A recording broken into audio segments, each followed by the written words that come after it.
Hola, el día de hoy venimos a hablarles de las sociedades que existen en el derecho colombiano, específicamente la sociedad de responsabilidad limitada. Como lo decía Libertad, hoy vamos a hacer un énfasis en la sociedad de responsabilidad limitada. Pero ustedes se preguntarán, ¿qué es una sociedad de responsabilidad limitada? Primeramente queremos dar un concepto claro para iniciar con toda nuestra presentación.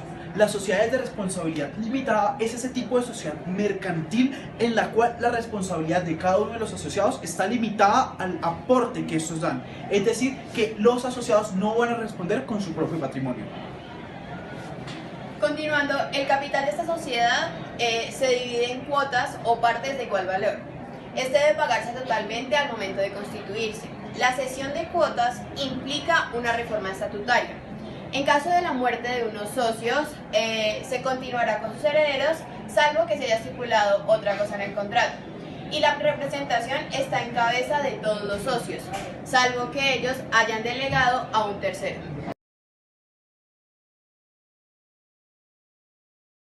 La constitución de esta sociedad es a través de escritura pública ante el notario o documento privado que debe cumplir con los requisitos de la Ley 1014 del 2006, los cuales son que uno debe tener una planta de personal no superior a 10 trabajadores o activos de valor inferior a 500 salarios mínimos mensuales vigentes en Colombia.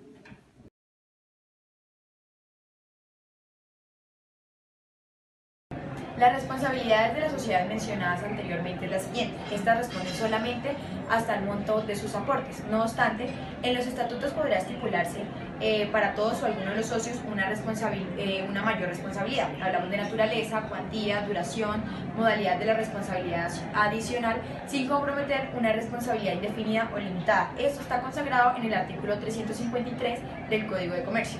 Cabe resaltar que la excepción de estas sociedades es la solidaridad respecto de las obligaciones laborales y fiscales a cargo de la compañía, por lo que se perseguirá solidariamente los bienes del patrimonio de cada socio.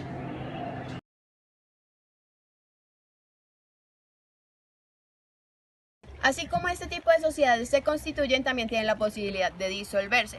Según lo estipulado en el artículo 218 del Código de Comercio, existen 5 causales para que se puedan disolver.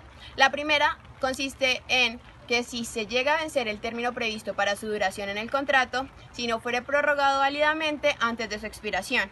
La segunda se da por la imposibilidad de desarrollar la empresa social, es decir, se termine la misma o porque la extinción de la cosa que se explote se haya extinguido. La tercera por reducción del número de asociados a menos del requerido en la ley para su formación o funcionamiento, o por aumento que exceda del límite máximo fijado en la misma ley. La cuarta se da por la declaración de quiebra de la sociedad y por último por las causales que expresa y se estipulan en el contrato desde un comienzo.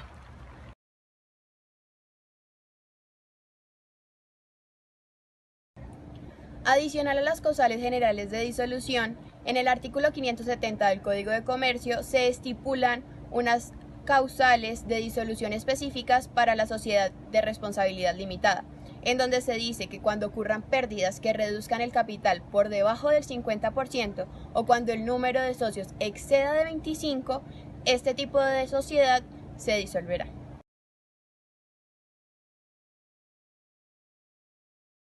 Bueno, ahora bien, hablaremos del número de socios que deben conformar este tipo de sociedades.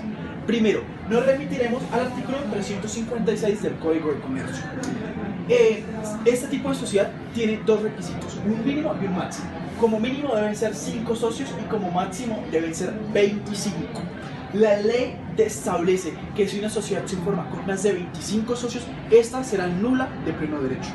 Pero la ley también tiene otra observación que es muy importante, que dice que si la sociedad en el desarrollo de sus objeto social, de sus prácticas mercantiles, aumenta el número de 25 socios, tiene 2 opciones. Primero, o reducir ese número de socios, o segundo, mutar a otro tipo de sociedad, SAS, sociedad anónima, etc. Pero hay que tener en cuenta algo con el primer ítem, que es la reducción del número de socios, que si esa reducción implica una reducción del capital social, se debe tener una autorización previa de la Superintendencia de Sociedades. Si no se tiene esa autorización previa, se tiene como un riesgo de que la sociedad sea disuelta. Entonces es muy importante tener esta autorización previa si se quiere reducir el número de asociados.